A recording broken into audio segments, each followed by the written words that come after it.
वक्फ bill को लेकर देश भर में हंगामा मचा हुआ है। सड़क से लेकर सदन तक इसको लेकर अलग अलग दल के नेता अलग अलग बयान दे रहे हैं। इस बीच बीजेपी अध्यक्ष जेपी नड्डा ने कहा कि केंद्र सरकार वक्फ बोर्डों को नियंत्रित नहीं करना चाहती है, बल्कि ये सुनिश्चित करना चाहती है कि वे कानून के दायरे में काम करें ताकि उनकी संपत्ति का इस्तेमाल मुस्लिम समुदाय की शिक्षा, स्वास्थ्य और रोजगार के लिए किया जा सके। पार्टी के 46वें स्थापना दिवस के अवसर पर दिल्ली में भाजपा मुख्यालय में आयोजित एक कार्यक्रम को संबोधित करते हुए नड्डा ने ये बातें कही है। उन्होंने कहा कि तुर्की और अन्य मुस्लिम देशों की सरकारों ने भी वहां की वक्फ संपत्तियों को अपने नियंत्रण में ले लिया है। उन्होंने कहा कि हम केवल उन लोगों से कह रहे हैं जो वक्फ बोर्ड संचालन कर रहे हैं कि आप नियमों के मुताबिक काम करें। आपको नियमों के मुताबिक काम करना होगा। हम वक्फ बोर्ड को नियंत्रित नहीं करना चाहते हैं। हमारा लक्ष्य केवल यह सुनिश्चित करना है कि इसका प्रबंधन करने वाले लोग कानून के दायरे में काम करें और नियमों का पालन करें।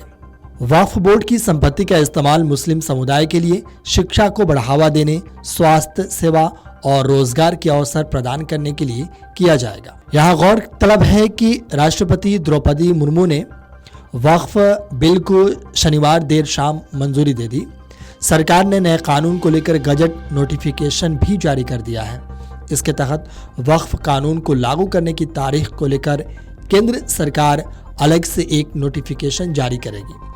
वक्फ विधेयक जो अब कानून बन चुका है, इसे 2 अप्रैल को लोकसभा में और 3 अप्रैल को राज्यसभा में पारित किया गया था। नए कानून को लेकर विरोध भी जमकर हो रहा है। कांग्रेस सांसद मोहम्मद जावेद और AIMIM सांसद असदुद्दीन ओवैसी और आप विधायक अमानतुल्लाह खान ने अलग अलग याचिकाओं में वक्फ कानून को सुप्रीम कोर्ट में चुनौती दी है। इन याचिकाओं में कहा गया है कि वक्फ संशोधन एक्ट मुस्लिम समुदाय के साथ भेदभाव करता है। यह कानून मुसलमानों के मौलिक अधिकारों का उल्लंघन भी करता है। वक्फ संशोधन को लेकर बीजेपी अध्यक्ष ने संसद में भी कई बातें कही है। जरा सुनिए ये बयान। एक तो ये जो बिल आया है, इसमें क्या है, ये वक्फ बाय यूजर, ये इसको रिमूव करता है। Waqf by user, only declaration of endowment allowed and the donors must be practicing Muslims for at least 5 years।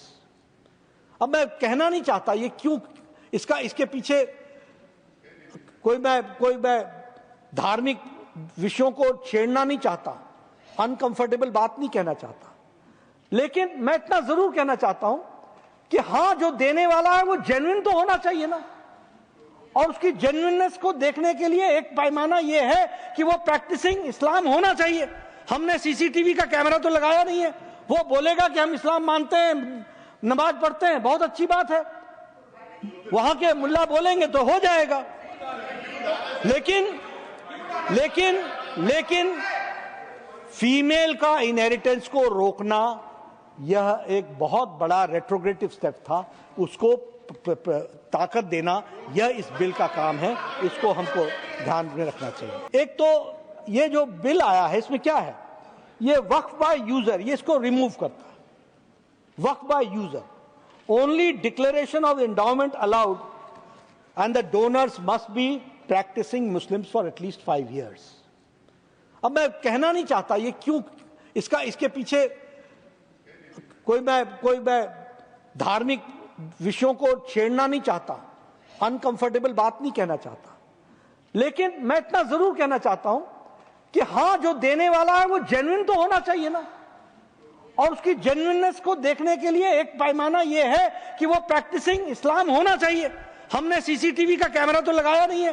वो बोलेगा कि हम इस्लाम मानते हैं, नमाज पढ़ते हैं, बहुत अच्छी बात है, वहां के मुल्ला बोलेंगे तो हो जाएगा। लेकिन फीमेल का इनहेरिटेंस को रोकना यह एक बहुत बड़ा रेट्रोग्रेटिव स्टेप था। उसको ताकत देना यह इस बिल का काम है।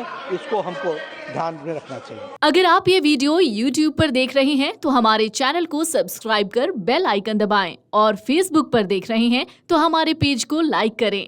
8 मिलियन प्लस सब्सक्राइबर, आपके इस भरोसे के लिए बहुत धन्यवाद।